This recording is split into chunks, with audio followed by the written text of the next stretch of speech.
What is the best CRM software? By the time we're done today, you will never ask that question again.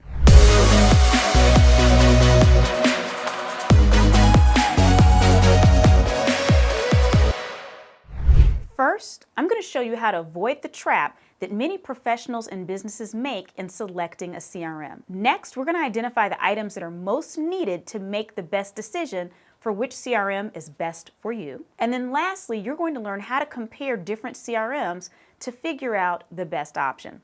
You ready? Let's get going. First off, we should probably define what a CRM is. It's a customer relationship management tool. Now, they've gotten pretty cool over the years and gotten a little fancy. At the end of the day, the real purpose of a CRM is to manage your customer relationships. It's to ensure that you don't fall out of touch with anyone. I'm pretty sure there's people that you should stay top of mind with because they're connectors, they're influencers, they're potential vendors, they're potential clients, they're existing customers. Using a CRM ensures that every single one of those people always has a future touch point. Now, CRM is only as good as the person who's using it, because as they enter data into the CRM, then you are able to keep up with your customers, vendors, all those different people. But if your people aren't actively using the CRM, then it's just a really fancy piece of technology that's taking up space. Just like having an oven doesn't automatically ensure that you're going to have yummy baked goods at your house, but not having an oven is going to make it a little bit difficult to pull that off. So in the same way, the skills of the user, or in the case the baker, are going to influence the outcome, but you want to make sure that you have a good oven. You want to make sure that you have a great CRM. So whenever people ask me this question, Crystal, what is the best CRM? I always give them an answer, and it's going to disappoint you, but it's going to be honest.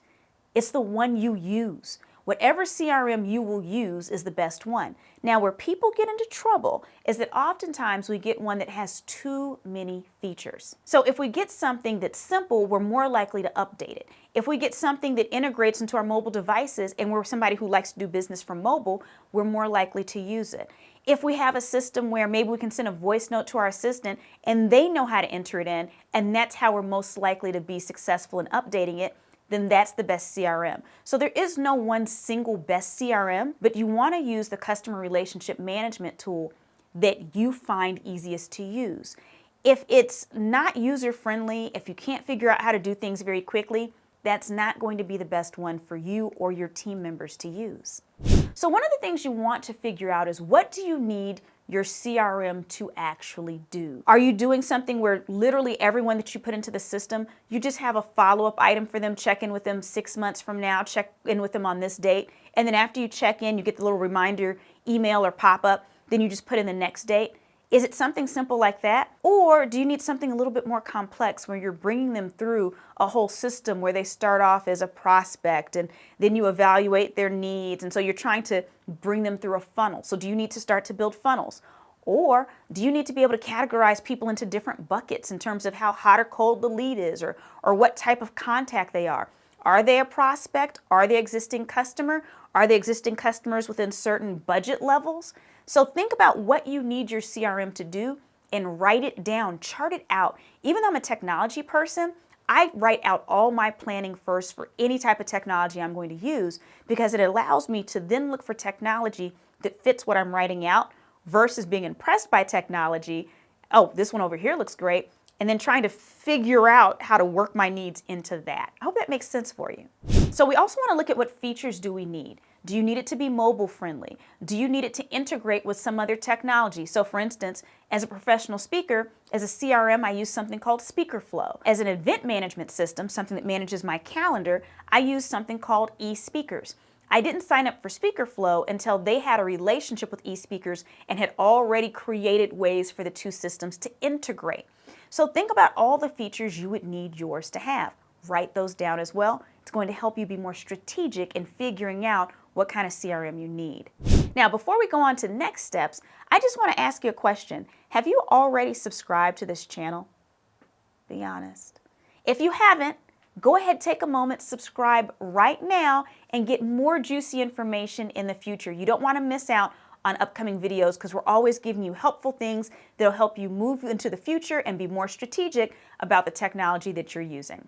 So if you want to evaluate what CRMs are out there, You could obviously do a Google search or a Bing search, but you're going to get a ton of results. So there's a few other things that you can do. One, you could look at websites like Forbes or PC Magazine and see how they rate different CRMs. Now that'll help you and it'll give you a great overview. The only challenge is the CRMs they're recommending may not have the features that you're looking for, but it is a good place to start. One of the other things you might want to do is the next time you're at an industry event, start talking to other people with other organizations, some of your own competitors, and ask them what kind of CRMs are they using, what's working for them.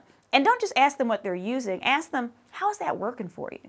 Are your people utilizing it? What's your favorite feature of the technology? And then just sit back and listen, because you might hear that a lot of people are using the same CRM, but they're not really using the CRM, if that makes any sense. So they might have the technology, but it's not really used. But then you might hear that a minority of the people, maybe only a quarter of the people, are using another CRM, but they're finding that their people are staying on top of it. Okay, that might mean that it's more user-friendly. You might want to look a little closer at that one.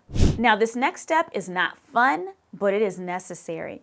If you're going to use a CRM, before you start using it, you want to make sure that you're cleaning up all of your contact data. So if you have old contacts, go ahead and clean those out. If there's new people that have taken over their positions, go ahead and add that information in there. But you want to have as much of your data cleaned up as possible before uploading it into a new CRM so that you're not having a lot of trash that's popping up. You want to ensure that when it's giving you those reminders to call someone or send an email or follow up on something, you want to make sure that it's actually legitimate and that you're not chasing ghosts. Sometimes the easiest way to clean up your data, like let's say that you already have a CRM, or maybe you just have your contacts stored somewhere in another contacts database or your email database. One of the easiest things you can do is export that data as an Excel sheet or a CSV file, and then go ahead and edit the spreadsheet. That might actually be faster than going into individual records. That way, you can add new people, take out old people, go through it with the team if you have to, with a marker, do whatever you have to do to clean it up, update that document, and then you can upload that file into your new CRM. That's my little cheat sheet way for you. I know that usually you think about going into the technology itself and updating it there, but just get into a spreadsheet and then it's going to be a little bit easier for you to update that information. Lastly, if you're going to use a CRM, and let's say that it's a little bit more advanced, you want to make sure that whatever company you're going with actually has great customer service that'll be able to walk you through the process. But let's take a step back when we talk about level of service and level of CRM. It's really important that you get a CRM on the level of what you need. So for instance, if you live in a house and you have a job that's 9 blocks away, you don't need to buy a Bentley to go to work every day. You can get a scooter or roller skates or a bicycle or just some really great shoes with support and walk it, right? So don't get a Bentley if what you really need is a bicycle.